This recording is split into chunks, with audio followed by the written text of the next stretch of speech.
Good morning, dear students.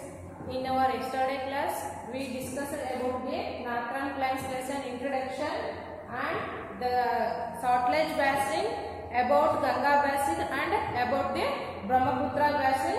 In this session, we talk something about the people of the Northern Plains, importance of the region, pollution of river water. First, people of the Northern Plains.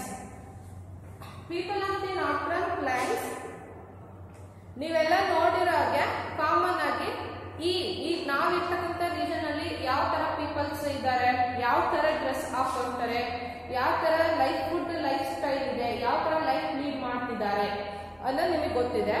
So ಅದೇ ತರನೇ people of the northern plains ಅಲ್ಲಿ people's ಯಾವ ತರ ಇದ್ದಾರೆ, ಯಾವ ತರ life style ನ lead ಮಾಡ್ತಿದ್ದಾರೆ, ಅವರ ಫುಡ್ ಸ್ಟೈಲ್ ಹೇಗಿದೆ ಅನ್ನೋದ್ರ ಬಗ್ಗೆ ನಾವು ತಿಳ್ಕೊಳ್ಳೋಣ.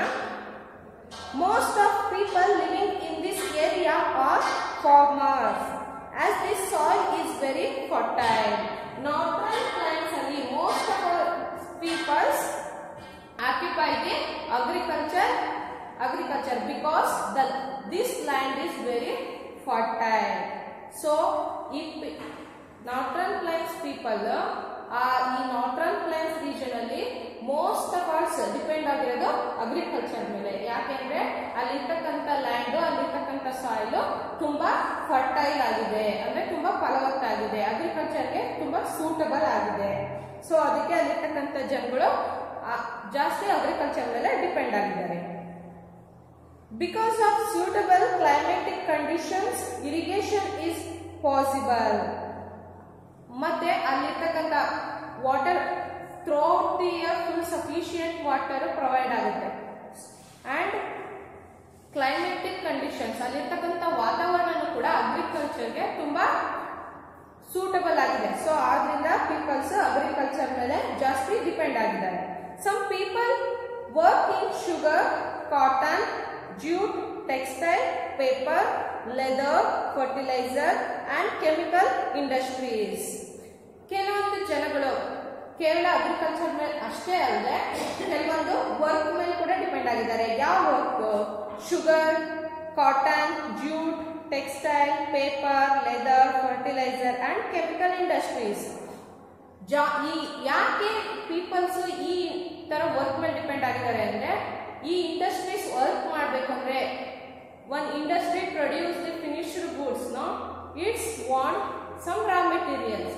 So agriculture provides the raw material for this industries.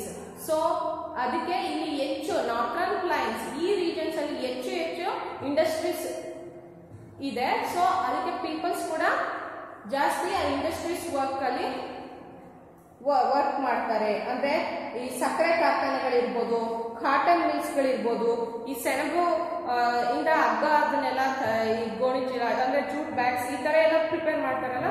So ಈ ತರ ಒಂದು ಇಂಡಸ್ಟ್ರೀಸ್, ಪೇಪರ್ ನ ತಯಾರು ಮಾಡೋದಿರ್ಬೋದು, ಈ ಗೊಬ್ಬರ ತಯಾರು ಮಾಡ್ತಕ್ಕಂಥ ಇಂಡಸ್ಟ್ರೀಸ್. ಸೊ ಈ ತರ ಮೋಸ್ಟ್ ಆಫ್ ಅಸ್ ಇಂಡಸ್ಟ್ರೀಸ್ ಇರೋದ್ರಿಂದ ಸೊ ಪೀಪಲ್ಸ್ ಈ ಇಂಡಸ್ಟ್ರೀಸ್ ಕೂಡ ವರ್ಕ್ ಮಾಡ್ತಾರೆ. Many people are also good artisans and their handicrafts made of wood, metal and clay are very famous. ಈ ರೀಜನ್ ಅಲ್ಲಿ ಕೆಲವೊಬ್ಬ ಪೀಪಲ್ಸ್ ಏನ ಗುಡ್ ಆರ್ಟಿಷಿಯನ್ಸ್ ಅಂದ್ರೆ ತುಂಬಾ ಒಳ್ಳೆಯ ಕಲಾಕಾರರಿರ್ತಾರೆ. ಅಂಡ್ ದೇರ್ ಹ್ಯಾಂಡಿಕ್ರಾಫ್ಟ್ಸ್ ಅಂದ್ರೆ ಕಲಾಕೃತಿಗಳು, ಕರಕುಶಲ ವಸ್ತುಗಳನ್ನ ಮಾಡೋದ್ರಲ್ಲಿ ತುಂಬಾ ನ್ಯಾಕ್ ಇರುತ್ತೆ. ಮೇಡ್ ಆಫ್ ವುಡ್, ಯಾವುದ್ರಲ್ಲಿ? ಈ ಮರಗಳಿಂದ ಮಾಡ್ತಕ್ಕಂಥದ್ದು. ಮತ್ತೆ metal and clay are very famous. ಈ ವುಡ್ನಿಂದ ತಯಾರು ಮಾಡ್ತಕ್ಕಂಥದ್ದು, ಈ ಮೆಟಲ್ ಇಂದ ತಯಾರು ಮಾಡ್ತಕ್ಕಂಥದ್ದು, ಮತ್ತೆ ಕ್ಲೇ ಅಂದ್ರೆ ಈ ಮಣ್ಣುಗಳಿಂದ ಕಲಾಕೃತಿಗಳನ್ನ ಮಾಡೋದ್ರಲ್ಲಿ ತುಂಬಾ ಫೇಮಸ್ ಆಗಿರ್ತಾರೆ. ತುಂಬಾ ಐಡಿಯಾಸ್, ಇನೋವೇಟಿವ್ ಐಡಿಯಾಸ್ ಇರುತ್ತೆ ಅವರಿಗೆ. In general men wear dhoti, kurta and turban. Women wear salwar kameez or sari and blouse in different styles. ಈಗ ನಾವೆಲ್ಲ ಇಲ್ಲಿ ಯಾವ ತರ ಬಟ್ಟೆ ಹಾಕ್ತಾ ಇದೀವಿ? ಈ ಚೂಡಿದಾರ್ ಹಾಕ್ತಾ ಇರ್ತೀವಿ, ಆಮೇಲೆ ಜೆಂಟ್ಸ್ ಪ್ಯಾಂಟ್ ಶರ್ಟ್ ಹಾಕೊಂತಾರೆ, ಧೋತಿ ಅಂದ್ರೆ ಪಂಜೆ ಹಾಕೊಂತಾರೆ, ಶರ್ಟ್ಸ್ ಕಾಮನ್ ಆಗಿ. ಆಮೇಲೆ ತಲೆಗೆ ಪೇಟ ಟೈಪ್ ಉಟ್ಕೊಂಡಿರ್ತಾರೆ ನಮ್ಮ ಸೈಡ್, ಅದೇ ತರಾನೇ ಅಲ್ಲಿನೂ ಕೂಡ ಧೋತಿ ಕುರ್ತಾ ಅಂದ್ರೆ ಪಂಜೆ, ಆಮೇಲೆ ಕುರ್ತಾ ಲಾಂಗ್ ಟೈಪ್ ಶರ್ಟ್ಸ್, ಆಮೇಲೆ ಆಫ್ ಶರ್ಟ್ಸ್ ಗಳನ್ನು ವೇರ್ ಮಾಡ್ತಾರೆ. ಲೇಡೀಸು ಈ ಸಲ್ವರ್ ಕಮೀಸ್ ಅಂದ್ರೆ ನಾವೀಗ ಎಲ್ಲ ಫಂಕ್ಷನ್ಸ್ ವೇರ್ ಹಾಕೊಂತೀವಲ್ಲ, ಫುಲ್ ಲಾಂಗ್ ಟೈಪ್ ಚೂಡಿದಾರ್ ಆ ಟೈಪ್, ಮತ್ತೆ ಸ್ಯಾರಿ ಬ್ಲೌಸ್ ಆಸ್ ಯೂಶುವಲ್ ನಿಮ್ಮ ಮಮ್ಮಿ ಮನೇಲೆಲ್ಲ ಹಾಕೋದನ್ನ ನೋಡಿರ್ತೀರಾ.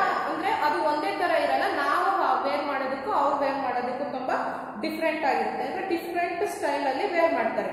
ಇನ್ big cities people also wear shirts, suits etcetera. ಈಗ ಸಿಟೀಸ್ ಅಲ್ಲಿನೂ ಕೂಡ ಶರ್ಟ್ಸ್, ಸೂಟು ಈ ತರನ ವೇರ್ ಮಾಡ್ತಾರೆ. Women to wear these along with other western dresses. ಅದೇ ತರನೇ ವುಮೆನ್ ಕೂಡ ತುಂಬಾ ವೆಸ್ಟರ್ನ್ ಸ್ಟೈಲ್ ಅಲ್ಲಿ ಅಂದ್ರೆ ಈ ಪ್ಯಾಂಟು ಶರ್ಟ್ ಇರ್ಬೋದು, ಸ್ಕರ್ಟ್ಸ್ ಇರ್ಬೋದು, ಈ ತರ ವೆಸ್ಟರ್ನ್ ಸ್ಟೈಲ್ ಡ್ರೆಸ್ ಕೂಡ ವುಮೆನ್ಸ್ ವೇರ್ ಮಾಡ್ತಾರೆ. And next, several important and big towns in the area are situated on the banks of rivers. For example, ಅದೇ ತರನೇ ಈ ಒಂದು northern place river, bank of river, ಈ ರಿವರ್ ನ ಅಂದ್ರೆ river ಹರಿತಕ್ಕಂಥ ಸ್ಥಳಗಳಲ್ಲಿ ತುಂಬಾ ಇಂಪಾರ್ಟೆಂಟ್ ಮತ್ತೆ very big towns are located. ಅಂದ್ರೆ ಈ ನದಿಗಳ ದಡದಲ್ಲಿ ತುಂಬಾ ದೊಡ್ಡ ದೊಡ್ಡ ಸಿಟಿಗಳು ಲೊಕೇಟ್ ಆಗಿದ್ದಾವೆ. ಯಾವ್ಯಾವ towns ಅಂದ್ರೆ Delhi and Agra. Delhi and Agra located at the bank of river Yamuna. Kolkata is located at the bank of river Hooghly. Guwahati, it's located at the bank of river Brahmaputra. Ludhiana, it's also located at the bank of river Salt Lake. Kanpur, Allahabad, Varanasi, Patna, it's located at the river bank of river Ganga. So next, importance of the region. ಈ ಒಂದು region ನ importance ಏನು, ಈ northern planes ನ ಒಂದು ಪ್ರಾಮುಖ್ಯತೆ ಏನು ಅನ್ನೋದನ್ನ ನೋಡೋಣ. Next, it supports a large population. It's supports a large population.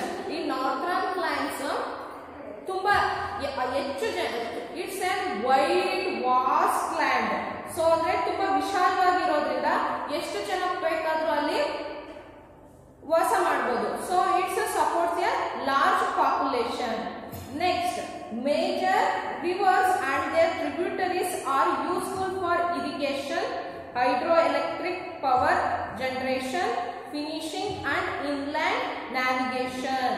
Major rivers ಈಗ ನಾ ಹೇಳಿದಾಗೆ ನಿನ್ನೆ ಈ ಗಂಗಾ ನದಿ ಮತ್ತೆ ಅದರ ಟ್ರಿಬ್ಯೂಟರೀಸ್ ಅಂದ್ರೆ ಸ್ಮಾಲ್ ರಿವರ್ಸ್, ಅದರ ಉಪನದಿಗಳು are also useful for the irrigation, ನೀರಾವರಿ ಮಾಡೋದಕ್ಕೆ, ನೀರಾವರಿ ಯೋಜನೆಗಳಿಗೆ ಹೆಲ್ಪ್ ಆಗುತ್ತೆ. Hydro electric power generation, electricity provide ನ ಮಾಡುತ್ತೆ. Next, finishing and inland navigation. Next, the alluvial soil brought by the river is suitable for agriculture. Alluvial soil ಅಂದ್ರೆ ಈ ಮೆಕ್ಕಲು ಮಣ್ಣು ಕೂಡ suitable for agriculture, agriculture ಗೆ ತುಂಬಾ suitable ಆಗುತ್ತೆ. Next, the agriculture products are used as a raw material for industries. The agriculture products are used as a raw material for industries. ಇಲ್ಲಿ ಇರ್ತಕ್ಕಂಥ ಈ ಶುಗರ್ ಇಂಡಸ್ಟ್ರಿ ಇರ್ಬೋದು, ಕಾಟನ್ ಇಂಡಸ್ಟ್ರೀಸ್ಗೆ, leather industry, fertiliser and paper, textile industries ಬೇಕಾಗಿರ್ತಕ್ಕಂಥ raw material agriculture ಇಂದಾನೆ provide ಆಗೋದು.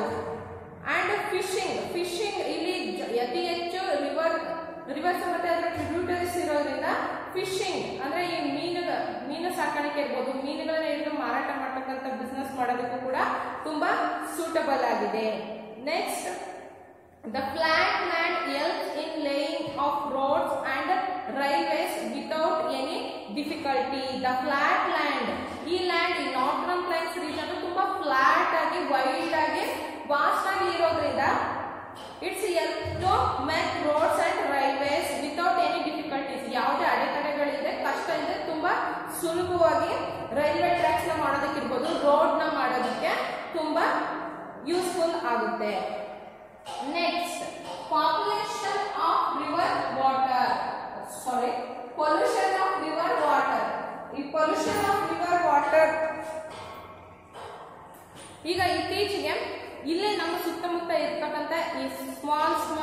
Reverse ಇರ್ಬೋದು, lakes ಇರ್ಬೋದು, ಅದನ್ನ ನಾವೇ ಎಷ್ಟು ಪೊಲ್ಯೂಟ್ ಮಾಡ್ತಾ ಇದೀವಿ ಅಂದ್ರೆ pollution of river water. Students, ನಿಮ್ಗೆಲ್ಲ ಗೊತ್ತೇ ಇದೆ, ಇವಾಗ ಇರ್ತಕ್ಕಂಥ ನಮ್ಮ ಮನೆ ಹತ್ರ ಇರ್ಬೋದು, ನಮ್ಮ ಊರುಗಳಲ್ಲಿ ಇರ್ಬೋದು, ಸ್ಮಾಲ್ ಲೇಕ್ಸ್ ಇದಾವಲ್ವಾ, ಪಾಂಡ್ಸ್ ಇದಾವಲ್ವಾ. ಸೊ ಆ ಒಂದು ಪಾಂಡ್ಸ್ ವಾಟರ್, ಲೇಕ್ಸ್ ವಾಟರ್ನ ನಾವು ಎಷ್ಟು ಪೊಲ್ಯೂಟೆಡ್ ಮಾಡ್ತಾ ಇದೀವಿ ಅಂದ್ರೆ ಹೆಂಗೆ, ದನ ಕರುಗಳನ್ನ ಹೋಗಿ ಅದರಲ್ಲೇ ತೊಳಿತೀವಿ, ಆಮೇಲೆ ವೆಹಿಕಲ್ಸ್ ಗಳನ್ನ ತೊಳಿತೀವಿ, ಆಮೇಲೆ ಡ್ರೈನೇಜ್ ವೇಸ್ಟ್ ವಾಟರ್ ಕೂಡ ಹೋಗಿ ಆ ಲೇಕ್ಸ್ ಪಾಂಡ್ಸ್ ನ ಜಾಯಿನ್ ಆಗುತ್ತೆ. ಸೊ ಅಲ್ಲಿರ್ತಕ್ಕಂಥ ವಾಟರ್ ಏನಾಗುತ್ತೆ, ಪೊಲ್ಯೂಟೆಡ್ ಆಗುತ್ತೆ. ಸೊ ಅದೇ ತರಾನೇ ಈ ನಾರ್ದರ್ನ್ ರೀಜನ್ಸ್ ಅಲ್ಲಿ very important big rivers originate ಆಗಿ ಫ್ಲೋ ಆಗ್ತಿರೋದು ನಾರ್ದರ್ನ್ ಪ್ಲೈನ್ಸ್ ಅಲ್ಲಿ. ರಿವರ್ ಗಂಗಾ ಇರ್ಬೋದು, ಬ್ರಹ್ಮಪುತ್ರ ಇರ್ಬೋದು, ಸಾಟ್ಲೇಜ್ ರಿವರ್ಸ್ ಇರ್ಬೋದು, ಈ ತರ ಹಿಮಾಲಯದಲ್ಲಿ ಹುಟ್ಬಿಟ್ಟು ಈ ನಾರ್ದರ್ನ್ ರೀಜನ್ಸ್ ಅಲ್ಲಿ ಅವು ಫ್ಲೋ ಆಗ್ತಿರೋದು ಅಂದ್ರೆ ಹರಿತಾ ಇರೋದ್ರಿಂದ. ಸೊ ಈ ನಾರ್ದರ್ನ್ ರೀಜನ್ಸ್ ಅಲ್ಲಿ ಅಗ್ರಿಕಲ್ಚರ್ ಮೈನ್ ಆಕ್ಯುಪೇಷನ್ ಆಗಿದೆ, ಅಂದ್ರೆ ಅಲ್ಲಿರ್ತಕ್ಕಂಥ ಪೀಪಲ್ಸ್ ಅಗ್ರಿಕಲ್ಚರ್ ಮೇಲೆ ಹೆಚ್ಚು ಡಿಪೆಂಡ್ ಆಗಿದ್ದಾರೆ. ಅಲ್ಲಿ ಅದಕ್ಕೋಸ್ಕರನೇ ಇಂಡಸ್ಟ್ರೀಸ್ ಕೂಡ ಹೆಚ್ಚು ಲೊಕೇಟೆಡ್ ಆಗಿರೋದು ಈ ನಾರ್ದರ್ನ್ ರೀಜನ್ಸ್ ಅಲ್ಲಿ. ಸೊ ಆ ಇಂಡಸ್ಟ್ರಿಗೆ ಬೇಕಾಗಿರ್ತಕ್ಕಂಥ ರಾ ಮೆಟೀರಿಯಲ್ಸ್ ನ ಪ್ರೊವೈಡ್ ಮಾಡ್ತಾ ಇರೋದು ಈ ಅಗ್ರಿಕಲ್ಚರ್ ಆಕ್ಯುಪೇಷನ್ ಇಂದಾನೆ. ಅಂದ್ರೆ ಹೇಗೆ ಇರ್ಬೋದು, ಈಗ ಶುಗರ್ ಇಂಡಸ್ಟ್ರಿಗೆ ಬೇಕಾಗಿರ್ತಕ್ಕಂಥ ರಾ ಮೆಟೀರಿಯಲ್ ಶುಗರ್ ಕೇನ್. ಆ ಶುಗರ್ ಕೇನ್ ಯಾರು ಪ್ರೊವೈಡ್ ಮಾಡ್ತಾರೆ, ರೈತರು ಪ್ರೊವೈಡ್ ಮಾಡ್ತಾರೆ. ಎಲ್ಲಿಂದ ಬರುತ್ತೆ, ಅದು ಹೊಲಗಳಿಂದ ಬರುತ್ತೆ. ಆ ಶುಗರ್ ಕೇನ್ ಗ್ರೋತ್ ಆಗ್ಬೇಕು ಅಂದ್ರೆ ಏನ್ ಬೇಕು, ಅದಕ್ಕೆ ಸಫಿಶಿಯಂಟ್ ವಾಟರ್ ಬೇಕು. ಆ ವಾಟರ್ ಎಲ್ಲಿಂದ ಬರುತ್ತೆ, ಈ ಬಿಗ್ ರಿವರ್ಸ್ ಇಂದಾನೆ ಪ್ರೊವೈಡ್ ಆಗುತ್ತೆ. ಸೊ ಅದಕ್ಕೋಸ್ಕರನೇ ಇಲ್ಲಿ ಅತಿ ಹೆಚ್ಚು ಇಂಡಸ್ಟ್ರೀಸ್ ಲೊಕೇಟೆಡ್ ಆಗಿದ್ದಾವೆ. ಆ ಇಂಡಸ್ಟ್ರಿಗೆ ಬೇಕಾಗಿರ್ತಕ್ಕಂಥ ರಾ ಮೆಟೀರಿಯಲ್ಸ್ ಎಲ್ಲ ಈ ಅಗ್ರಿಕಲ್ಚರ್ ವರ್ಕ್ ಇಂದಾನೆ ಪ್ರೊವೈಡ್ ಆಗುತ್ತೆ. ಸೊ ಈ ಇಂಡಸ್ಟ್ರೀಸ್ ತನ್ನ ಉತ್ಪಾದನೆ ಮಾಡ್ಬೇಕಂದ್ರೆ ಅಂದ್ರೆ ಗೂಡ್ಸ್ ನ ಮ್ಯಾನುಫ್ಯಾಕ್ಚರ್ ಮಾಡ್ಬೇಕು ಅಂದ್ರೆ ಬೇಕಾಗಿರ್ತಕ್ಕಂಥ ರಾ ಮೆಟೀರಿಯಲ್ಸ್ ಗೆ ಏನ್ ಮಾಡ್ತಾರೆ, ಕೆಮಿಕಲ್ಸ್ ನ ಆಡ್ ಮಾಡ್ತಾರೆ. ಈಗ ಒಂದು finished goods, we getting one finished goods from the industries, no we had some chemicals. ಅಂದ್ರೆ ನಾವು ಅದನ್ನ ಈ ಒಂದು ಫಿನಿಶ್ಡ್ ಗೂಡ್ಸ್ ನ raw material, we converted the raw material into finished goods. ಅಂದ್ರೆ ರಾ ಮೆಟೀರಿಯಲ್ ನ ಅಂದ್ರೆ ಇನ್ನು ಅದು ಒಂದು ಪ್ರಾಡಕ್ಟ್, ಅದೇನು ಫಿನಿಶಿಂಗ್ ಏನು ತಗೊಂಡಿಲ್ಲ, ಇನ್ನು ರಾ ಆಗಿದೆ. ಅಂದ್ರೆ ಇನ್ನು ಅದಕ್ಕೆ ಬೇಕಾಗಿರ್ತಕ್ಕಂಥ ಇನ್ನು ಅದನ್ನ ಒಂದು ವಸ್ತುನ ಉತ್ಪಾದನೆ ಮಾಡಕ್ ಬೇಕಾಗಿರೋ ಒಂದು ಯೂನಿಟ್ ಆಗಿದೆ ಅಷ್ಟೇ. ಅದಿನ್ನು ಫುಲ್ ಒಂದು ಫಿನಿಶ್ಡ್ ಗೂಡ್ಸ್ ನ ಒಂದು ಪಿಕ್ಚರ್ ನ ಒಂದು ಫಿನಿಶಿಂಗ್ ನ ತಗೊಂಡಿಲ್ಲ. ಸೊ ಆ ಫಿನಿಶಿಂಗ್ ಆಗ್ಬೇಕು. ಈಗ ಫಾರ್ ಎಕ್ಸಾಂಪಲ್ ಈ ಶುಗರ್ ನಾವು ಎಲ್ಲ ಯೂಸ್ ಮಾಡ್ತೀವಲ್ವ ಮನೆಯಲ್ಲಿ, ಅದು ಪ್ರಿಪೇರ್ ಆಗ್ಬೇಕು ಅಂದ್ರೆ ಏನ್ ಬೇಕು, ಶುಗರ್ ಕೇನ್ ಬೇಕು. ಶುಗರ್ ಕೇನ್ ಈ ಕಬ್ಬಿಂದ ನಾವು ರಸ ತೆಗೆದ್ಬಿಟ್ಟು ಅದಕ್ಕೆ ಕೆಮಿಕಲ್ ನ ಆಡ್ ಮಾಡ್ಬಿಟ್ಟು ಸಕ್ಕರೆನ ಉತ್ಪಾದನೆ ಮಾಡ್ತೀವಿ. ಸೊ ಈ ನಮಗೆ ಬಂದಿರೋದು ಈ ಸಕ್ಕರೆ ಏನೋ ನಮಗೆ ಈ ಫಿನಿಶ್ಡ್ ಗುಡ್ಸ್ ಔಟ್ಪುಟ್ ಬಂತು. ಸೊ ಈ ಔಟ್ಪುಟ್ ಬರ್ಬೇಕು ಅಂದ್ರೆ ಆಗ್ತಕ್ಕಂಥ ಇನ್ಪುಟ್ ಕೆಮಿಕಲ್ಸ್ ಅದೆಲ್ಲ ಏನ್ ಮಾಡ್ತಾರೆ, ಈ ವಸ್ತುಗಳನ್ನ ಉತ್ಪಾದನೆ ಮಾಡಿ ಅದರಿಂದ ಬರ್ತಕ್ಕಂಥ ವೇಸ್ಟೇಜಸ್ ಅದನ್ನ ಎಲ್ಲಿ ಬಿಡ್ತಾರೆ, ಡ್ರೈನೇಜಸ್ ಡೈರೆಕ್ಟ್ ಆಗಿ ರಿವರ್ಸ್ಗೆ ಮತ್ತೆ ಸೀಗಳಿಗೆ ಅಥವಾ ಓಷನ್ಗಳಿಗೆ, ಸಮುದ್ರಗಳಿಗೆ ಮತ್ತೆ ದೊಡ್ಡ ದೊಡ್ಡ ಮಹಾಸಾಗರಗಳಿಗೆ ಕೂಡ ಹೋಗಿ ಜಾಯಿನ್ ಆಗಿ ಅಲ್ಲಿರ್ತಕ್ಕಂಥ ವಾಟರ್ನು ಕೂಡ ಏನ್ ಮಾಡುತ್ತೆ, ಪೊಲ್ಯೂಟ್ ಮಾಡುತ್ತೆ. ಡೈರೆಕ್ಟ್ ಆಗಿ ಇಂಡಸ್ಟ್ರೀಸ್ ಇಂದ ಬರ್ತಕ್ಕಂಥ ವೇಸ್ಟೇಜು, ಇಂಡಸ್ಟ್ರೀಸ್ ಇಂದ ಬರ್ತಕ್ಕಂಥ ಹೊಗೆ ಇರ್ಬೋದು, ಅದು ಇಡೀ ವೆದರ್ನು ಕೂಡ ಏರ್ ಪೊಲ್ಯೂಷನ್ ಕೂಡ ಆಗುತ್ತೆ. ಸೊ ಅದ್ರ ಜೊತೆಗೆ ಮೈನ್ ಆಗಿ ಇಂಡಸ್ಟ್ರೀಸ್ ಇಂದ ಹೋಗ್ತಕ್ಕಂಥ ವೇಸ್ಟ್ ವಾಟರ್ ಸೀರ ಹೋಗಿ ಈ ನದಿಗಳನ್ನ ಸೇರುತ್ತೆ. ಸೊ ಈ ರೀತಿ ನದಿಗಳನ್ನ ಸೇರ್ಬಿಟ್ಟು ಅಲ್ಲಿರ್ತಕ್ಕಂಥ ಫ್ರೆಶ್ ವಾಟರ್ ನ ಏನ್ ಮಾಡುತ್ತೆ, ಪೊಲ್ಯೂಟ್ ಮಾಡುತ್ತೆ. ಸೊ ಈ ಪೊಲ್ಯೂಟೆಡ್ ವಾಟರ್ಸ್ ನ ಪೀಪಲ್ಸ್ ಕುಡಿಯೋದ್ರಿಂದ ಅವರ ಆರೋಗ್ಯದ ಮೇಲೂ ಕೂಡ ಇದು ಪರಿಣಾಮ ಬೀರುತ್ತೆ. ಸೊ ಈ ರೀತಿ ಇಂಡಸ್ಟ್ರೀಸ್ ಗಳು ಏನ್ ಮಾಡುತ್ತಾ ಇದೆ, ಈ ನಮ್ಮ ಹೋಲಿ ರಿವರ್ಸ್ ನ ಅಂದ್ರೆ ಪವಿತ್ರವಾಗಿರ್ತಕ್ಕಂಥ ನದಿಗಳನ್ನ ಏನ್ ಮಾಡ್ತಾ ಇದಾವೆ, ಪೊಲ್ಯೂಟೆಡ್ ಮಾಡ್ತಾ ಇದಾವೆ. ಸೊ ಇದು ಜನಗಳ ಮೇಲೆ ಇರ್ಬೋದು, ಪ್ರಾಣಿ ಪಕ್ಷಿಗಳ ಮೇಲೂ ಕೂಡ ಎಫೆಕ್ಟ್ ಅನ್ನ ತೋರಿಸ್ತಾ ಇದೆ.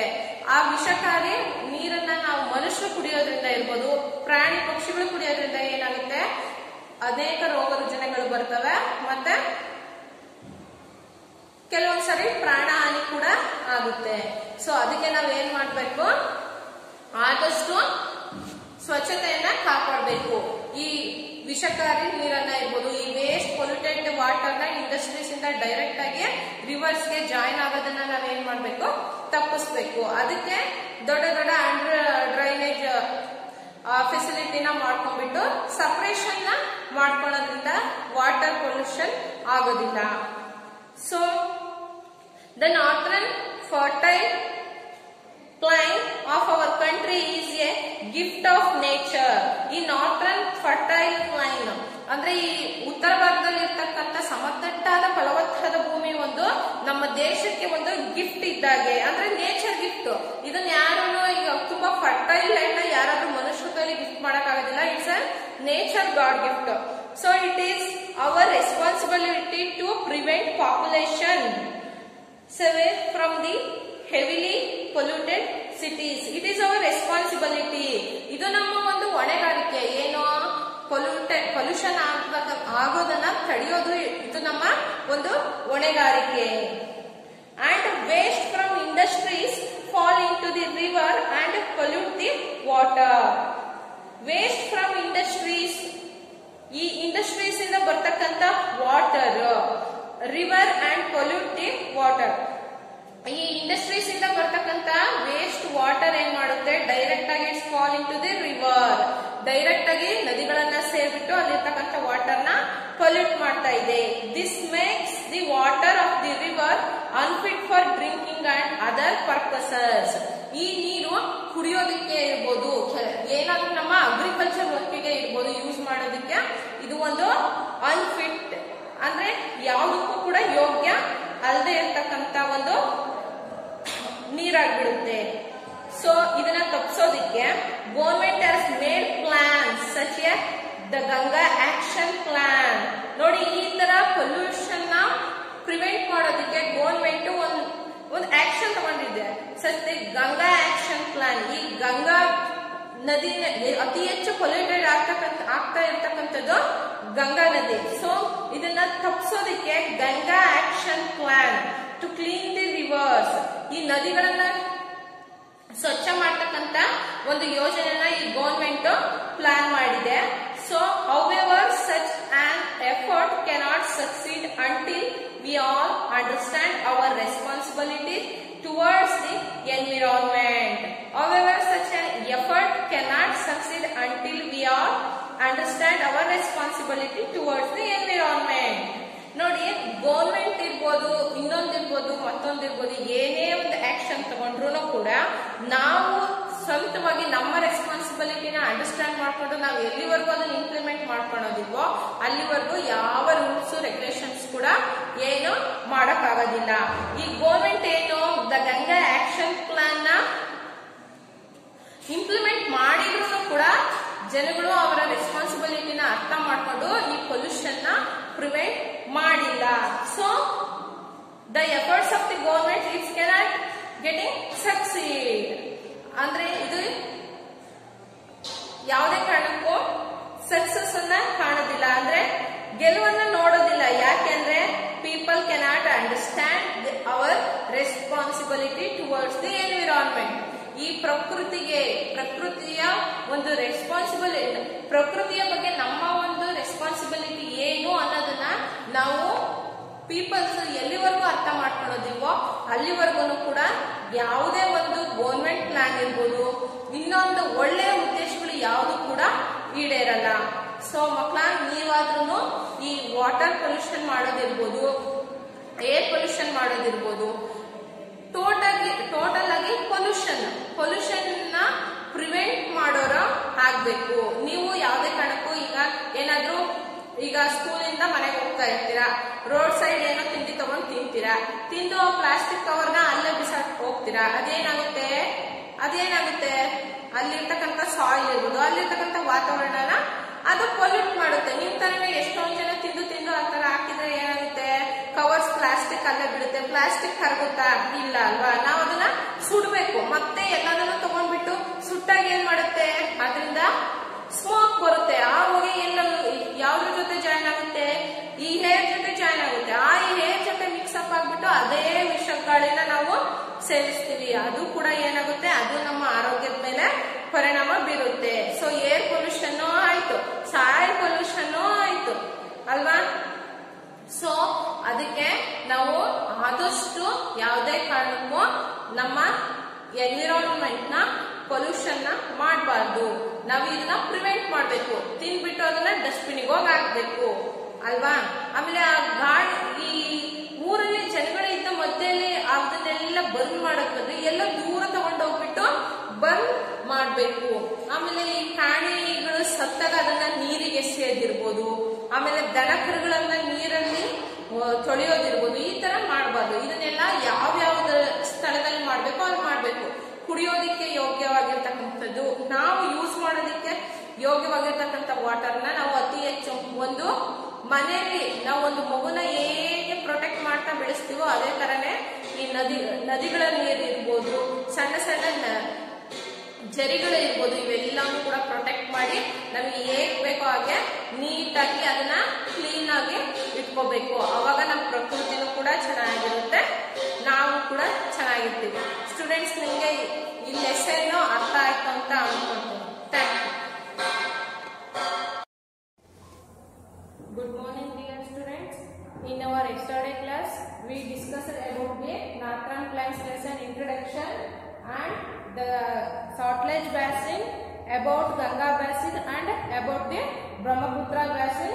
In this session we talk something about the people of the Natran Plains, importance of the region, pollution of river water. First, people of the Natran Plains. People of the Natran Plains, ನೀವೆಲ್ಲ ನೋಡಿರೋ ಹಾಗೆ common ಆಗಿ ಈಗ ನಾವಿರ್ತಕ್ಕಂಥ region ಅಲ್ಲಿ ಯಾವ ತರ people's ಇದ್ದಾರೆ, ಯಾವ ತರ ಡ್ರೆಸ್ ಹಾಕೊಳ್ತಾರೆ, ಯಾವ ತರ ಲೈಫ್ ಸ್ಟೈಲ್ ಇದೆ, ಯಾವ ತರ ಲೈಫ್ ಲೀಡ್ ಮಾಡ್ತಿದ್ದಾರೆ ಅನ್ನೋದು ನಿಮಗೆ ಗೊತ್ತಿದೆ. ಸೊ ಅದೇ ತರನೇ ಪೀಪಲ್ ಆಫ್ ದಿ ನಾರ್ತ್ರನ್ ಪ್ಲೈನ್ಸ್ ಅಲ್ಲಿ ಪೀಪಲ್ಸ್ ಯಾವ ತರ ಇದ್ದಾರೆ, ಯಾವ ತರ ಲೈಫ್ ಸ್ಟೈಲ್ ನ ಲೀಡ್ ಮಾಡ್ತಿದ್ದಾರೆ, ಅವರ ಫುಡ್ ಸ್ಟೈಲ್ ಹೇಗಿದೆ ಅನ್ನೋದ್ರ ಬಗ್ಗೆ ನಾವು ತಿಳ್ಕೊಳ್ಳೋಣ. Most of people living in this area are farmers as this soil is very fertile. Northern plains ಅಲ್ಲಿ most of our peoples occupy the agriculture because this land is very fertile. So if Northern Plains people ಈ Northern Plains region ಅಲ್ಲಿ most of ಆಲ್ಸ್ depend ಆಗಿರೋದು agriculture ಮೇಲೆ. ಯಾಕೆಂದ್ರೆ ಅಲ್ಲಿರ್ತಕ್ಕಂಥ land, ಅಲ್ಲಿರ್ತಕ್ಕಂಥ soil ತುಂಬಾ fertile ಆಗಿದೆ, ಅಂದ್ರೆ ತುಂಬಾ ಫಲವತ್ತಾಗಿದೆ, ಅಗ್ರಿಕಲ್ಚರ್ಗೆ ತುಂಬಾ ಸೂಟಬಲ್ ಆಗಿದೆ. ಸೊ ಅದಕ್ಕೆ ಅಲ್ಲಿರ್ತಕ್ಕಂಥ ಜನಗಳು ಜಾಸ್ತಿ ಅಗ್ರಿಕಲ್ಚರ್ ಮೇಲೆ ಡಿಪೆಂಡ್ ಆಗಿದ್ದಾರೆ. Because of suitable climatic conditions irrigation is possible. ಮತ್ತೆ ಅಲ್ಲಿರ್ತಕ್ಕಂಥ water throughout the year full sufficient water provide ಆಗುತ್ತೆ. ಅಂಡ್ ಕ್ಲೈಮೆಟಿಕ್ ಕಂಡೀಷನ್ಸ್, ಅಲ್ಲಿರ್ತಕ್ಕಂಥ ವಾತಾವರಣನೂ ಕೂಡ ಅಗ್ರಿಕಲ್ಚರ್ಗೆ ತುಂಬಾ ಸೂಟಬಲ್ ಆಗಿದೆ. ಸೊ ಆದ್ರಿಂದ ಪೀಪಲ್ಸ್ ಅಗ್ರಿಕಲ್ಚರ್ ಮೇಲೆ ಜಾಸ್ತಿ ಡಿಪೆಂಡ್ ಆಗಿದ್ದಾರೆ. Some people work in sugar, cotton, jute, textile, paper, leather, fertilizer and chemical industries. ಕೆಲವೊಂದು ಜನಗಳು ಕೇವಲ ಅಗ್ರಿಕಲ್ಚರ್ ಮೇಲೆ ಅಷ್ಟೇ ಅಲ್ಲದೆ ಕೆಲವೊಂದು ವರ್ಕ್ ಮೇಲೆ ಕೂಡ ಡಿಪೆಂಡ್ ಆಗಿದ್ದಾರೆ. ಯಾವ work? Sugar, cotton, jute, textile, paper, leather, fertilizer and chemical industries. ಯಾಕೆ ಪೀಪಲ್ಸ್ ಈ ತರ ವರ್ಕ್ ಮೇಲೆ ಡಿಪೆಂಡ್ ಆಗಿದ್ದಾರೆ ಅಂದ್ರೆ, ಈ ಇಂಡಸ್ಟ್ರೀಸ್ ವರ್ಕ್ ಮಾಡಬೇಕಂದ್ರೆ one industry produce the finished goods, no, it's want some raw materials. So agriculture provides the raw material for this industries. So ಅದಕ್ಕೆ ಇಲ್ಲಿ ಹೆಚ್ಚು ನಾರ್ತ್ರನ್ ಪ್ಲೈನ್ಸ್ ಈ ರೀಜನ್ಸ್ ಅಲ್ಲಿ ಹೆಚ್ಚು ಇಂಡಸ್ಟ್ರೀಸ್ ಇದೆ. ಸೊ ಅದಕ್ಕೆ ಪೀಪಲ್ಸ್ ಕೂಡ ಜಾಸ್ತಿ ಆ ಇಂಡಸ್ಟ್ರೀಸ್ ವರ್ಕ್ ಅಲ್ಲಿ ವರ್ಕ್ ಮಾಡ್ತಾರೆ. ಅಂದ್ರೆ ಈ ಸಕ್ಕರೆ ಕಾರ್ಖಾನೆಗಳಿರ್ಬೋದು, ಕಾಟನ್ ಮಿಲ್ಸ್ಗಳಿರ್ಬೋದು, ಈ ಸೆಣಬು ಇಂದ ಹಗ್ಗ ಅದನ್ನೆಲ್ಲ ಈ ಗೋಣಿ ಚೀಲ ಅಂದ್ರೆ ಜೂಟ್ ಬ್ಯಾಗ್ಸ್ ಈ ತರ ಎಲ್ಲ ಪ್ರಿಪೇರ್ ಮಾಡ್ತಾರಲ್ಲ. ಸೊ ಈ ತರ ಒಂದು ಇಂಡಸ್ಟ್ರೀಸ್, ಪೇಪರ್ನ ತಯಾರು ಮಾಡೋದಿರ್ಬೋದು, ಈ ಗೊಬ್ಬರ ತಯಾರು ಮಾಡ್ತಕ್ಕಂಥ ಇಂಡಸ್ಟ್ರೀಸ್. ಸೊ ಈ ತರ ಮೋಸ್ಟ್ ಆಫ್ ಅಸ್ ಇಂಡಸ್ಟ್ರೀಸ್ ಇರೋದ್ರಿಂದ ಸೊ ಪೀಪಲ್ಸ್ ಈ ಇಂಡಸ್ಟ್ರೀಸ್ ಕೂಡ ವರ್ಕ್ ಮಾಡ್ತಾರೆ. Many people are also good are artisans and their handicrafts made of wood, metal and clay are very famous. ಈ ರೀಜನ್ ಅಲ್ಲಿ ಕೆಲವೊಬ್ಬ ಪೀಪಲ್ಸ್ ಏನು good ಆರ್ಟಿಷಿಯನ್ಸ್ ಅಂದ್ರೆ ತುಂಬಾ ಒಳ್ಳೆಯ ಕಲಾಕಾರರಿರ್ತಾರೆ. ಅಂಡ್ ದೇರ್ ಹ್ಯಾಂಡಿಕ್ರಾಫ್ಟ್ಸ್ ಅಂದ್ರೆ ಕಲಾಕೃತಿಗಳು, ಕರಕುಶಲ ವಸ್ತುಗಳನ್ನ ಮಾಡೋದ್ರಲ್ಲಿ ತುಂಬಾ ನ್ಯಾಕ್ ಇರುತ್ತೆ. ಮೇಡ್ ಆಫ್ ವುಡ್, ಯಾವ್ದ್ರಲ್ಲಿ ಈ ಮರಗಳಿಂದ ಮಾಡ್ತಕ್ಕಂಥದ್ದು, ಮತ್ತೆ metal and clay are very famous. ಈ ವುಡ್ನಿಂದ ತಯಾರು ಮಾಡ್ತಕ್ಕಂಥದ್ದು, ಈ ಮೆಟಲ್ ಇಂದ ತಯಾರು ಮಾಡ್ತಕ್ಕಂಥದ್ದು, ಮತ್ತೆ ಕ್ಲೇ ಅಂದ್ರೆ ಈ ಮಣ್ಣುಗಳಿಂದ ಕಲಾಕೃತಿಗಳನ್ನ ಮಾಡೋದ್ರಲ್ಲಿ ತುಂಬಾ ಫೇಮಸ್ ಆಗಿರ್ತಾರೆ. ತುಂಬಾ ಐಡಿಯಾಸ್, ಇನೋವೇಟಿವ್ ಐಡಿಯಾಸ್ ಇರುತ್ತೆ ಅವರಿಗೆ. In general men wear dhoti, kurta and turban. Women wear salwar kameez or sari and blouse in different styles.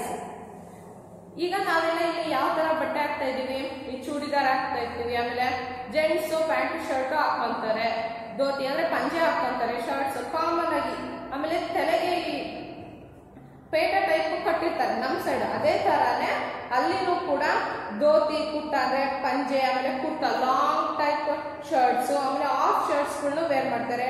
Ladies ಈ ಸಲ್ವರ್ ಕಮೀಸ್ ಅಂದ್ರೆ ನಾವೀಗ ಎಲ್ಲ ಫಂಕ್ಷನ್ಸ್ ವೇರ್ ಹಾಕೊಂತೀವಲ್ಲ, ಫುಲ್ ಲಾಂಗ್ ಟೈಪ್ ಚೂಡಿದಾರು ಆ ಟೈಪ್, ಮತ್ತೆ ಸ್ಯಾರಿ ಬ್ಲೌಸ್ ಆಸ್ ಯೂಶುವಲ್ ನಿಮ್ಮ ಮಮ್ಮಿ ಮನೇಲೆಲ್ಲ ಹಾಕೋದನ್ನ ನೋಡಿರ್ತೀರಾ. ಅಂದ್ರೆ ಅದು ಒಂದೇ ತರ ಇರಲ್ಲ, ನಾವು ವೇರ್ ಮಾಡೋದಕ್ಕೂ ಅವ್ರು ವೇರ್ ಮಾಡೋದಕ್ಕೂ ತುಂಬಾ ಡಿಫ್ರೆಂಟ್ ಆಗಿರುತ್ತೆ. ಅಂದ್ರೆ ಡಿಫ್ರೆಂಟ್ ಸ್ಟೈಲ್ ಅಲ್ಲಿ ವೇರ್ ಮಾಡ್ತಾರೆ. In big cities people also wear shirts, suits etcetera. ಈಗ ಸಿಟೀಸ್ ಅಲ್ಲಿನೂ ಕೂಡ ಶರ್ಟ್ಸ್, ಸೂಟ್ ಈ ತರನ ವೇರ್ ಮಾಡ್ತಾರೆ. Women to wear these along with other western dresses. ಅದೇ ತರನೇ ವುಮೆನ್ ಕೂಡ ತುಂಬಾ ವೆಸ್ಟರ್ನ್ ಸ್ಟೈಲ್ ಅಲ್ಲಿ, ಅಂದ್ರೆ ಈ ಪ್ಯಾಂಟ್ ಶರ್ಟ್ ಇರ್ಬೋದು, ಸ್ಕರ್ಟ್ಸ್ ಇರ್ಬೋದು, ಈ ತರ ವೆಸ್ಟರ್ನ್ ಸ್ಟೈಲ್ ಡ್ರೆಸ್ ಕೂಡ ವುಮೆನ್ಸ್ ವೇರ್ ಮಾಡ್ತಾರೆ. And next, several important and big towns in the area are situated on the banks of rivers.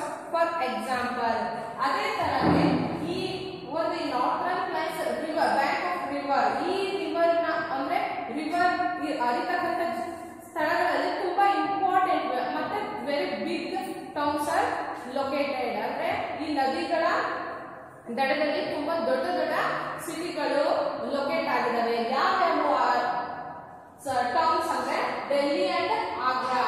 Delhi and Agra located on the bank of river Yamuna. Kolkata is located at the bank of river Hooghly. Guwahati, it's located at the bank of river Brahmaputra. Ludhiana, it's also located at the bank of river Salt Lake. Kanpur, Allahabad, Varanasi, Patna, it's located at the river bank of river Ganga. So next, importance of the region. ಈ ಒಂದು region ನ importance ಏನು, ಈ northern planes ನ ಒಂದು ಪ್ರಾಮುಖ್ಯತೆ ಏನು ಅನ್ನೋದನ್ನ ನೋಡೋಣ. Next, it supports a large population. It's supports a large population. ಈ ನಾರ್ಥನ್ ಪ್ಲೇನ್ಸ್ ತುಂಬಾ ಹೆಚ್ಚು ಜನ, it's a wide vast land. So ಅಂದ್ರೆ ತುಂಬಾ ವಿಶಾಲವಾಗಿರೋದ್ರಿಂದ ಎಷ್ಟು ಜನ ಬೇಕಾದ್ರೂ ಅಲ್ಲಿ ವಾಸ ಮಾಡಬಹುದು. So it's supports a large population. Next, major rivers and their tributaries are useful for irrigation, hydroelectric power generation, finishing and inland navigation. Major rivers, ಈಗ ನಾ ಹೇಳಿದಾಗೆ ನಿನ್ನೆ ಈ ಗಂಗಾ ನದಿ ಮತ್ತೆ ಅದರ ಟ್ರಿಬ್ಯೂಟರೀಸ್ ಅಂದ್ರೆ ಸ್ಮಾಲ್ ರಿವರ್ಸ್, ಅದರ ಉಪನದಿಗಳು are also useful for the irrigation, ನೀರಾವರಿ ಮಾಡೋದಕ್ಕೆ, ನೀರಾವರಿ ಯೋಜನೆಗಳಿಗೆ ಹೆಲ್ಪ್ ಆಗುತ್ತೆ. Hydro electric power generation, electricity provide ನ ಮಾಡುತ್ತೆ. Next, finishing and inland navigation. Next, the alluvial soil brought by the river is suitable for agriculture. alluvial soil ಅಂದ್ರೆ ಈ ಮೆಕ್ಕಲು ಮಣ್ಣು ಕೂಡ suitable for agriculture, ಅಗ್ರಿಕಲ್ಚರ್ ಗೆ ತುಂಬಾ suitable ಆಗುತ್ತೆ. Next, the agriculture products are used as raw material for industries. The agriculture products are used as raw material for industries. ಇಲ್ಲಿ ಇರ್ತಕ್ಕಂಥ ಈ ಶುಗರ್ ಇಂಡಸ್ಟ್ರಿ ಇರ್ಬೋದು, ಕಾಟನ್ ಇಂಡಸ್ಟ್ರೀಸ್ಗೆ, leather industry, fertiliser and paper, textile industries ಬೇಕಾಗಿರ್ತಕ್ಕಂಥ raw material agriculture ಇಂದಾನೆ provide ಆಗೋದು.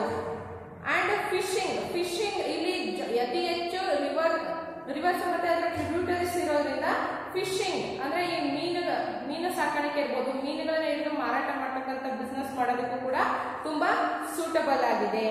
Next, the flat land helps in laying of roads and railways without any difficulty. The flat land, ಈ land ಈ northern plains region ತುಂಬಾ flat ಆಗಿ, wide ಆಗಿ, vast ಆಗಿ ಇರೋದ್ರಿಂದ it's help to make roads and railways without any difficulties. ಯಾವುದೇ ಅಡೆತಡೆಗಳಿದೆ, ಕಷ್ಟ ಇದೆ, ತುಂಬಾ ಸುಲಭವಾಗಿ ರೈಲ್ವೆ ಟ್ರ್ಯಾಕ್ಸ್ ನ ಮಾಡೋದಕ್ಕಿರ್ಬೋದು, ರೋಡ್ ನ ಮಾಡೋದಕ್ಕೆ ತುಂಬಾ ಯೂಸ್ಫುಲ್ ಆಗುತ್ತೆ.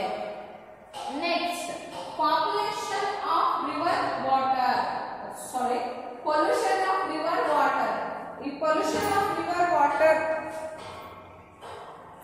ಈಗ ಇತ್ತೀಚೆಗೆ ಇಲ್ಲೇ ನಮ್ಮ ಸುತ್ತಮುತ್ತ ಇರ್ತಕ್ಕಂಥ ಈ ಸ್ಮಾಲ್ ರಿವರ್ಸ್ ಇರ್ಬೋದು, ಲೇಕ್ಸ್ ಇರ್ಬೋದು, ಅದನ್ನ ನಾವೇ ಎಷ್ಟು ಪೊಲ್ಯೂಟ್ ಮಾಡ್ತಾ ಇದೀವಿ ಅಂದ್ರೆ pollution of river water.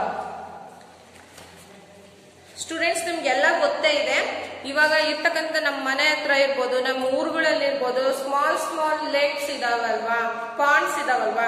So ಆ ಒಂದು ಪಾಂಡ್ಸ್ ವಾಟರ್, ಲೇಕ್ಸ್ ವಾಟರ್ನ ನಾವು ಎಷ್ಟು ಪೊಲ್ಯೂಟೆಡ್ ಮಾಡ್ತಾ ಇದೀವಿ ಅಂದ್ರೆ ಹೆಂಗೆ, ದನ ಕರುಗಳನ್ನ ಹೋಗಿ ಅದರಲ್ಲೇ ತೊಳಿತೀವಿ, ಆಮೇಲೆ ವೆಹಿಕಲ್ಸ್ಗಳನ್ನ ತೊಳಿತೀವಿ, ಆಮೇಲೆ ಡ್ರೈನೇಜ್ ವೇಸ್ಟ್ ವಾಟರ್ ಕೂಡ ಹೋಗಿ ಆ ಲೇಕ್ಸ್ ಪಾಂಡ್ಸ್ ನ ಜಾಯಿನ್ ಆಗುತ್ತೆ. ಸೊ ಅಲ್ಲಿರ್ತಕ್ಕಂಥ ವಾಟರ್ ಏನಾಗುತ್ತೆ, ಪೊಲ್ಯೂಟೆಡ್ ಆಗುತ್ತೆ. ಸೊ ಅದೇ ತರಾನೇ ಈ ನಾರ್ಥರ್ನ್ ರೀಜನ್ಸ್ ಅಲ್ಲಿ very important big rivers originate ಆಗಿ ಫ್ಲೋ ಆಗ್ತಿರೋದು ನಾರ್ಥರ್ನ್ ಪ್ಲೈನ್ಸ್ ಅಲ್ಲಿ. ರಿವರ್ ಗಂಗಾ ಇರ್ಬೋದು, ಬ್ರಹ್ಮಪುತ್ರ ಇರ್ಬೋದು, ಸಾಟ್ಲೇಜ್ ರಿವರ್ಸ್ ಇರ್ಬೋದು, ಈ ತರ ಹಿಮಾಲಯದಲ್ಲಿ ಹೋಗ್ಬಿಟ್ಟು ಈ ನಾರ್ಥರ್ನ್ ರೀಜನ್ಸ್ ಅಲ್ಲಿ ಅವು ಫ್ಲೋ ಆಗ್ತಿರೋದು ಅಂದ್ರೆ ಹರಿತಾ ಇರೋದ್ರಿಂದ. ಸೊ ಈ ನಾರ್ಥರ್ನ್ ರೀಜನ್ಸ್ ಅಲ್ಲಿ ಅಗ್ರಿಕಲ್ಚರ್ ಮೈನ್ ಆಕ್ಯುಪೇಷನ್ ಆಗಿದೆ. ಅಂದ್ರೆ ಅಲ್ಲಿರ್ತಕ್ಕಂಥ ಪೀಪಲ್ಸ್ ಅಗ್ರಿಕಲ್ಚರ್ ಮೇಲೆ ಹೆಚ್ಚು ಡಿಪೆಂಡ್ ಆಗಿದ್ದಾರೆ. ಅಲ್ಲಿ ಅದಕ್ಕೋಸ್ಕರನೇ ಇಂಡಸ್ಟ್ರೀಸ್ ಕೂಡ ಹೆಚ್ಚು ಲೊಕೇಟೆಡ್ ಆಗಿರೋದು ಈ ನಾರ್ಥರ್ನ್ ರೀಜನ್ಸ್ ಅಲ್ಲಿ. ಸೊ ಆ ಇಂಡಸ್ಟ್ರಿಗೆ ಬೇಕಾಗಿರ್ತಕ್ಕಂಥ ರಾ ಮೆಟೀರಿಯಲ್ಸ್ ನ ಪ್ರೊವೈಡ್ ಮಾಡ್ತಾ ಇರೋದು ಈ ಅಗ್ರಿಕಲ್ಚರ್ ಆಕ್ಯುಪೇಷನ್ ಇಂದಾನೆ. ಅಂದ್ರೆ ಹೇಗೆ ಇರ್ಬೋದು, ಈಗ ಶುಗರ್ ಇಂಡಸ್ಟ್ರಿಗೆ ಬೇಕಾಗಿರ್ತಕ್ಕಂಥ ರಾ ಮೆಟೀರಿಯಲ್ ಶುಗರ್ ಕೇನ್. ಆ ಶುಗರ್ ಕೇನ್ ಯಾರು ಪ್ರೊವೈಡ್ ಮಾಡ್ತಾರೆ, ರೈತರು ಪ್ರೊವೈಡ್ ಮಾಡ್ತಾರೆ. ಎಲ್ಲಿಂದ ಬರುತ್ತೆ, ಅದು ಹೊಲಗಳಿಂದ ಬರುತ್ತೆ. ಆ ಶುಗರ್ ಕೇನ್ ಗ್ರೋತ್ ಆಗ್ಬೇಕು ಅಂದ್ರೆ ಏನ್ ಬೇಕು, ಅದಕ್ಕೆ ಸಫಿಶಿಯಂಟ್ ವಾಟರ್ ಬೇಕು.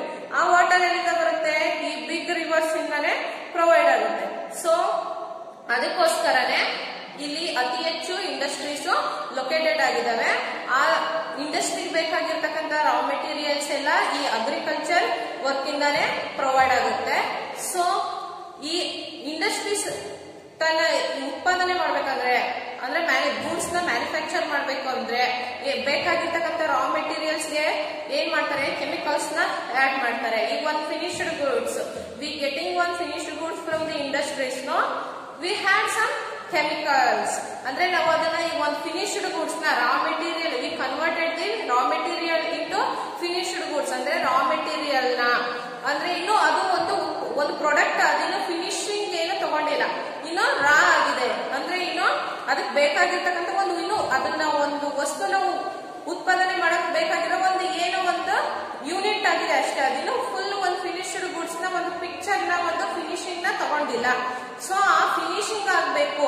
ಈಗ ಫಾರ್ ಎಕ್ಸಾಂಪಲ್ ಈ ಶುಗರ್ ನಾವು ಎಲ್ಲ ಯೂಸ್ ಮಾಡ್ತೀವಲ್ವ ಮನೆಯಲ್ಲಿ, ಅದು ಪ್ರಿಪೇರ್ ಆಗ್ಬೇಕು ಅಂದ್ರೆ ಏನ್ ಬೇಕು, ಶುಗರ್ ಕೇನ್ ಬೇಕು. ಶುಗರ್ ಕೇನ್ ಈ ಕಬ್ಬಿಂದ ನಾವು ರಸ ತೆಗೆದ್ಬಿಟ್ಟು ಅದಕ್ಕೆ ಕೆಮಿಕಲ್ ನ ಆಡ್ ಮಾಡ್ಬಿಟ್ಟು ಸಕ್ಕರೆನ ಉತ್ಪಾದನೆ ಮಾಡ್ತೀವಿ. ಸೊ ಈ ನಮಗೆ ಬಂದಿರೋದು ಈ ಸಕ್ಕರೆ ಏನೋ ನಮ್ಗೆ ಈ ಫಿನಿಶ್ಡ್ ಗುಡ್ಸ್ ಔಟ್ಪುಟ್ ಬಂತು. ಸೊ ಈ ಔಟ್ಪುಟ್ ಬರ್ಬೇಕು ಅಂದ್ರೆ ಆಗ್ತಕ್ಕಂಥ ಇನ್ಪುಟ್ ಕೆಮಿಕಲ್ಸ್ ಅದೆಲ್ಲ ಏನ್ ಮಾಡ್ತಾರೆ, ಈ ವಸ್ತುಗಳನ್ನ ಉತ್ಪಾದನೆ ಮಾಡಿ ಅದರಿಂದ ಬರ್ತಕ್ಕಂಥ ವೇಸ್ಟೇಜಸ್ ಅದನ್ನ ಎಲ್ಲಿ ಬಿಡ್ತಾರೆ? ಡ್ರೈನೇಜಸ್ ಡೈರೆಕ್ಟ್ ಆಗಿ ರಿವರ್ಸ್ಗೆ ಮತ್ತೆ ಸೀಗಳಿಗೆ ಅಥವಾ ಓಷನ್ಗಳಿಗೆ, ಸಮುದ್ರಗಳಿಗೆ ಮತ್ತೆ ದೊಡ್ಡ ದೊಡ್ಡ ಮಹಾಸಾಗರಗಳಿಗೆ ಕೂಡ ಹೋಗಿ ಜಾಯಿನ್ ಆಗಿ ಅಲ್ಲಿರ್ತಕ್ಕಂಥ ವಾಟರ್ನು ಕೂಡ ಏನ್ ಮಾಡುತ್ತೆ? ಪೊಲ್ಯೂಟ್ ಮಾಡುತ್ತೆ. ಡೈರೆಕ್ಟ್ ಆಗಿ ಇಂಡಸ್ಟ್ರೀಸ್ ಇಂದ ಬರ್ತಕ್ಕಂಥ ವೇಸ್ಟೇಜು, ಇಂಡಸ್ಟ್ರೀಸ್ ಇಂದ ಬರ್ತಕ್ಕಂಥ ಹೊಗೆ ಇರ್ಬೋದು, ಅದು ಇಡೀ ವೆದರ್ನು ಕೂಡ ಏರ್ ಪೊಲ್ಯೂಷನ್ ಕೂಡ ಆಗುತ್ತೆ. ಸೊ ಅದ್ರ ಜೊತೆಗೆ ಮೇನ್ ಆಗಿ ಇಂಡಸ್ಟ್ರೀಸ್ ಇಂದ ಹೋಗ್ತಕ್ಕಂಥ ವೇಸ್ಟ್ ವಾಟರ್ ಸೀದ ಹೋಗಿ ಈ ನದಿಗಳನ್ನ ಸೇರುತ್ತೆ. ಸೊ ಈ ರೀತಿ ನದಿಗಳನ್ನ ಸೇರ್ಬಿಟ್ಟು ಅಲ್ಲಿರ್ತಕ್ಕಂಥ ಫ್ರೆಶ್ ವಾಟರ್ನ ಏನ್ ಮಾಡುತ್ತೆ? ಪೊಲ್ಯೂಟ್ ಮಾಡುತ್ತೆ. ಸೊ ಈ ಪೊಲ್ಯೂಟೆಡ್ ವಾಟರ್ಸ್ ನ ಪೀಪಲ್ಸ್ ಕುಡಿಯೋದ್ರಿಂದ ಅವರ ಆರೋಗ್ಯದ ಮೇಲೆ ಕೂಡ ಇದು ಪರಿಣಾಮ ಬೀರುತ್ತೆ. ಸೊ ಈ ರೀತಿ ಇಂಡಸ್ಟ್ರೀಸ್ ಗಳು ಏನ್ ಮಾಡುತ್ತಾ ಇದೆ? ಈ ನಮ್ಮ ಹೋಲಿ ರಿವರ್ಸ್ ನ ಅಂದ್ರೆ ಪವಿತ್ರವಾಗಿರ್ತಕ್ಕಂಥ ನದಿಗಳನ್ನ ಏನ್ ಮಾಡ್ತಾ ಇದಾವೆ? ಪೊಲ್ಯೂಟೆಡ್ ಮಾಡ್ತಾ ಇದಾವೆ. ಸೊ ಇದು ಜನಗಳ ಮೇಲೆ ಇರ್ಬೋದು, ಪ್ರಾಣಿ ಪಕ್ಷಿಗಳ ಮೇಲೆ ಕೂಡ ಎಫೆಕ್ಟ್ ಅನ್ನ ತೋರಿಸ್ತಾ ಇದೆ. ಆ ವಿಷಕಾರಿ ನೀರನ್ನ ನಾವು ಮನುಷ್ಯರು ಕುಡಿಯೋದ್ರಿಂದ ಇರ್ಬೋದು, ಪ್ರಾಣಿ ಪಕ್ಷಿಗಳು ಕುಡಿಯೋದ್ರಿಂದ ಏನಾಗುತ್ತೆ? ಅನೇಕ ರೋಗ ರುಜಿನಗಳು ಬರ್ತವೆ, ಮತ್ತೆ ಕೆಲವೊಂದ್ಸರಿ ಪ್ರಾಣ ಹಾನಿ ಕೂಡ ಆಗುತ್ತೆ. ಸೊ ಅದಕ್ಕೆ ನಾವ್ ಏನ್ ಮಾಡ್ಬೇಕು? ಆದಷ್ಟು ಸ್ವಚ್ಛತೆಯನ್ನ ಕಾಪಾಡಬೇಕು. ಈ ವಿಷಕಾರಿ ನೀರನ್ನ ಇರ್ಬೋದು, ಈ ವೇಸ್ಟ್ ಪೊಲ್ಯೂಟೆಡ್ ವಾಟರ್ ನ ಇಂಡಸ್ಟ್ರೀಸ್ ಇಂದ ಡೈರೆಕ್ಟ್ ಆಗಿ ರಿವರ್ಸ್ ಗೆ ಜಾಯಿನ್ ಆಗೋದನ್ನ ನಾವೇನ್ ಮಾಡ್ಬೇಕು? ತಪ್ಪಿಸ್ಬೇಕು. ಅದಕ್ಕೆ ದೊಡ್ಡ ದೊಡ್ಡ ಅಂಡರ್ ಡ್ರೈನೇಜ್ ಫೆಸಿಲಿಟಿನ ಮಾಡ್ಕೊಂಡ್ಬಿಟ್ಟು ಸಪರೇಷನ್ ನ ಮಾಡ್ಕೊಳ್ಳೋದ್ರಿಂದ ವಾಟರ್ ಪೊಲ್ಯೂಷನ್ ಆಗೋದಿಲ್ಲ. So the northern fertile plain of our country is a gift of nature. ಈ ನಾರ್ದರ್ನ್ ಫರ್ಟೈಲ್ ಪ್ಲೈನ್ ಅಂದ್ರೆ ಈ ಉತ್ತರ ಭಾಗದಲ್ಲಿ ಇರ್ತಕ್ಕಂಥ ಸಮತಟ್ಟಾದ ಫಲವತ್ತಾದ ಭೂಮಿ ಒಂದು ನಮ್ಮ ದೇಶಕ್ಕೆ ಒಂದು ಗಿಫ್ಟ್ ಇದ್ದಾಗೆ, ಅಂದ್ರೆ ನೇಚರ್ ಗಿಫ್ಟ್. ಇದನ್ನ ಯಾರು ಈಗ ತುಂಬಾ ಫರ್ಟೈಲ್ ಲ್ಯಾಂಡ್ ಯಾರಾದ್ರೂ ಮನುಷ್ಯರ ಕೈಲಿ ಗಿಫ್ಟ್ ಮಾಡಕ್ಕಾಗೋದಿಲ್ಲ. It's a nature god gift. So it is our responsibility to prevent population away from the heavily polluted cities. It is our responsibility. ಇದು ನಮ್ಮ ಒಂದು ಹೊಣೆಗಾರಿಕೆ. ಏನು? ಪೊಲ್ಯೂಷನ್ ಆಗೋದನ್ನ ತಡೆಯೋದು ಇದು ನಮ್ಮ ಒಂದು ಹೊಣೆಗಾರಿಕೆ. And waste from industries fall into the river and pollute the water. Waste from industries, ಈ ಇಂಡಸ್ಟ್ರೀಸ್ ಇಂದ ಬರ್ತಕ್ಕಂಥ water river and pollute the water.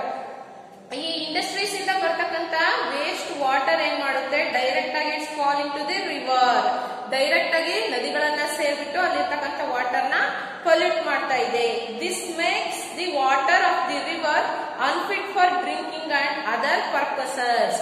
ಈ ನೀರು ಕುಡಿಯೋದಕ್ಕೆ ಇರ್ಬೋದು, ಏನಾದ್ರೂ ನಮ್ಮ ಅಗ್ರಿಕಲ್ಚರ್ ವರ್ಕಿಗೆ ಇರ್ಬೋದು, ಯೂಸ್ ಮಾಡೋದಕ್ಕೆ ಇದು ಒಂದು ಅನ್ಫಿಟ್ ಅಂದ್ರೆ ಯಾವುದಕ್ಕೂ ಕೂಡ ಯೋಗ್ಯ ಅಲ್ಲದೆ ಇರ್ತಕ್ಕಂಥ ಒಂದು ನೀರಾಗ್ಬಿಡುತ್ತೆ. ಸೊ ಇದನ್ನ ತಪ್ಪಿಸೋದಿಕ್ಕೆ government has made plans such a the Ganga action plan. ನೋಡಿ, ಈ ತರ ಪೊಲ್ಯೂಷನ್ ನ ಪ್ರಿವೆಂಟ್ ಮಾಡೋದಕ್ಕೆ ಗವರ್ಮೆಂಟ್ ಒಂದು ಆಕ್ಷನ್ ತಗೊಂಡಿದೆ. Such the Ganga action plan. ಈ ಗಂಗಾ ನದಿ ಅತಿ ಹೆಚ್ಚು ಪೊಲ್ಯೂಟೆಡ್ ಆಗ್ತಾ ಇರ್ತಕ್ಕಂಥದ್ದು ಗಂಗಾ ನದಿ. ಸೊ ಇದನ್ನ ತಪ್ಪಿಸೋದಿಕ್ಕೆ Ganga action plan to clean the rivers, ಈ ನದಿಗಳನ್ನ ಸ್ವಚ್ಛ ಮಾಡ್ತಕ್ಕಂತ ಒಂದು ಯೋಜನೆನ ಈ ಗವರ್ಮೆಂಟ್ ಪ್ಲಾನ್ ಮಾಡಿದೆ. So however such an effort cannot succeed until we all understand our responsibility towards the environment. However, such an effort cannot succeed until we all understand our responsibility towards the environment. ನೋಡಿ, government ಇರ್ಬೋದು, ಇನ್ನೊಂದಿರ್ಬೋದು, ಮತ್ತೊಂದಿರ್ಬೋದು, ಏನೇ ಒಂದು action ತಗೊಂಡ್ರು ಕೂಡ ನಾವು ಸ್ವಂತವಾಗಿ ನಮ್ಮ ರೆಸ್ಪಾನ್ಸಿಬಿಲಿಟಿನ understand ಮಾಡ್ಕೊಂಡು ನಾವು ಎಲ್ಲಿವರೆಗೂ ಅದನ್ನ ಇಂಪ್ಲಿಮೆಂಟ್ ಮಾಡ್ಕೊಳ್ಳೋದಿಲ್ವೋ ಅಲ್ಲಿವರೆಗೂ ಯಾವ ರೂಲ್ಸ್ ರೆಗ್ಯುಲೇಷನ್ಸ್ ಕೂಡ ಏನು ಮಾಡಕ್ಕಾಗೋದಿಲ್ಲ. ಈ ಗವರ್ಮೆಂಟ್ ಏನು ದ ಗಂಗಾ ಆಕ್ಷನ್ ಪ್ಲಾನ್ ನ ಇಂಪ್ಲಿಮೆಂಟ್ ಮಾಡಿದ್ರು ಕೂಡ ಜನಗಳು ಅವರ ರೆಸ್ಪಾನ್ಸಿಬಿಲಿಟಿನ ಅರ್ಥ ಮಾಡ್ಕೊಂಡು ಈ ಪೊಲ್ಯೂಷನ್ ನ ಪ್ರಿವೆಂಟ್ ಮಾಡಿಲ್ಲ. So the efforts of the government it's cannot getting succeed. ಅಂದ್ರೆ ಇದು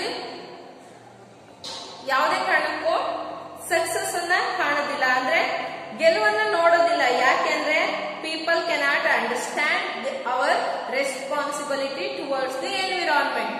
ಈ ಪ್ರಕೃತಿಯ ಒಂದು ಪ್ರಕೃತಿಯ ಬಗ್ಗೆ ನಮ್ಮ ಒಂದು ರೆಸ್ಪಾನ್ಸಿಬಿಲಿಟಿ ಏನು ಅನ್ನೋದನ್ನ ನಾವು ಪೀಪಲ್ಸ್ ಎಲ್ಲಿವರೆಗೂ ಅರ್ಥ ಮಾಡ್ಕೊಳ್ಳೋದಿಲ್ವೋ ಅಲ್ಲಿವರೆಗೂ ಕೂಡ ಯಾವುದೇ ಒಂದು ಗೌರ್ಮೆಂಟ್ ಪ್ಲಾನ್ ಇರ್ಬೋದು, ಇನ್ನೊಂದು ಒಳ್ಳೆಯ ಉದ್ದೇಶಗಳು ಯಾವುದು ಕೂಡ ಈಡೇರಲ್ಲ.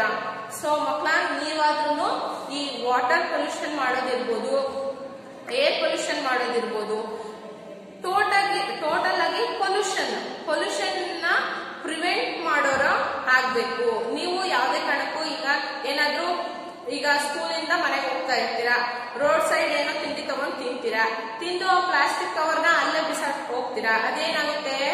ಅದೇನಾಗುತ್ತೆ ಅಲ್ಲಿರ್ತಕ್ಕಂಥ ಸಾಯಿಲ್ ಇರ್ಬೋದು, ಅಲ್ಲಿರ್ತಕ್ಕಂಥ ವಾತಾವರಣನ ಅದು ಪೊಲ್ಯೂಟ್ ಮಾಡುತ್ತೆ. ನಿಮ್ ತರನೇ ಎಷ್ಟೊಂದು ಜನ ತಿಂದು ಆ ತರ ಹಾಕಿದ್ರೆ ಏನಾಗುತ್ತೆ, ಕವರ್ಸ್ ಪ್ಲಾಸ್ಟಿಕ್ ಅಲ್ಲೇ ಬಿಡುತ್ತೆ. ಪ್ಲಾಸ್ಟಿಕ್ ಕರಗುತ್ತಾ?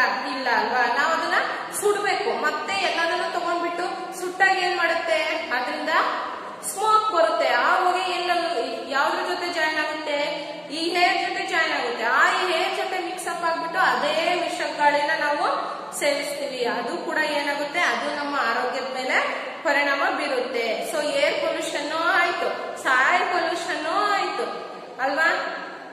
ಸೊ ಅದಕ್ಕೆ ನಾವು ಆದಷ್ಟು ಯಾವುದೇ ಕಾರಣಕ್ಕೂ ನಮ್ಮ ಎನ್ವಿರಾನ್ಮೆಂಟ್ ನ ಪೊಲ್ಯೂಷನ್ ನ ಮಾಡಬಾರ್ದು. ನಾವು ಇದನ್ನ ಪ್ರಿವೆಂಟ್ ಮಾಡ್ಬೇಕು. ತಿನ್ಬಿಟ್ಟು ಅದನ್ನ ಡಸ್ಟ್ಬಿನ್ಗೆ ಹೋಗಿ ಹಾಕ್ಬೇಕು ಅಲ್ವಾ? ಆಮೇಲೆ ಈ ಊರಲ್ಲಿ ಜನಗಳ ಇದ್ದ ಮಧ್ಯದಲ್ಲಿ ಅದನ್ನೆಲ್ಲ ಬಂದ್ ಮಾಡೋದ್ ಬದಲು ಎಲ್ಲ ದೂರ ತಗೊಂಡೋಗ್ಬಿಟ್ಟು ಬಂದ್ ಮಾಡ್ಬೇಕು. ಆಮೇಲೆ ಈ ಪ್ರಾಣಿಗಳು ಸತ್ತಾಗ ಅದನ್ನ ನೀರಿಗೆ ಎಸೆಯೋದಿರ್ಬೋದು, ಆಮೇಲೆ ದನ ಕರುಗಳನ್ನ ನೀರಲ್ಲಿ ತೊಳೆಯೋದಿರ್ಬೋದು, ಈ ತರ ಮಾಡಬಾರ್ದು. ಇದನ್ನೆಲ್ಲ ಯಾವ್ಯಾವ್ದ ಸ್ಥಳದಲ್ಲಿ ಮಾಡ್ಬೇಕು ಅಲ್ಲಿ ಮಾಡ್ಬೇಕು. ಕುಡಿಯೋದಿಕ್ಕೆ ಯೋಗ್ಯವಾಗಿರ್ತಕ್ಕಂಥದ್ದು, ನಾವು ಯೂಸ್ ಮಾಡೋದಿಕ್ಕೆ ಯೋಗ್ಯವಾಗಿರ್ತಕ್ಕಂಥ ವಾಟರ್ನ ನಾವು ಅತಿ ಹೆಚ್ಚು ಒಂದು ಮನೆಯಲ್ಲಿ ನಾವು ಒಂದು ಮಗುನ ಹೇಗೆ ಪ್ರೊಟೆಕ್ಟ್ ಮಾಡ್ತಾ ಬೆಳೆಸ್ತೀವೋ ಅದೇ ತರನೇ ಈ ನದಿಗಳ ನೀರು ಇರ್ಬೋದು, ಸಣ್ಣ ಜರಿಗಳು ಇರ್ಬೋದು, ಇವೆಲ್ಲವೂ ಕೂಡ ಪ್ರೊಟೆಕ್ಟ್ ಮಾಡಿ ನಮಗೆ ಹೇಗ್ ಬೇಕೋ ಹಾಗೆ ನೀಟಾಗಿ ಅದನ್ನ ಕ್ಲೀನ್ ಆಗಿ ಇಟ್ಕೋಬೇಕು. ಅವಾಗ ನಮ್ಮ ಪ್ರಕೃತಿನೂ ಕೂಡ ಚೆನ್ನಾಗಿರುತ್ತೆ, ನಾವು ಕೂಡ ಚೆನ್ನಾಗಿರ್ತೀವಿ. ಸ್ಟೂಡೆಂಟ್ಸ್, ನಿಮಗೆ ಈ ಲೆಸನ್ ಅರ್ಥ ಆಯ್ತು ಅಂತ ಅನ್ಕೊಂತೀನಿ.